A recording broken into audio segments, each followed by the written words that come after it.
Step 1. Loosen the screws and remove the pipes that connect the front and the back of die shoe.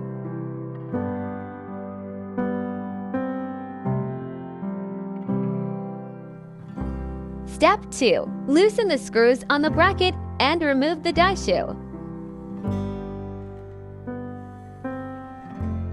Step 3. Put a new die shoe on the bracket. Step 4. Then install the screws you just removed. Step 5. Reconnect the front and rear pipes and tighten the screws.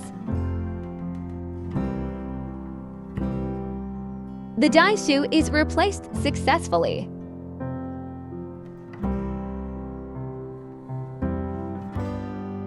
Step 1. Loosen the screws at these two locations.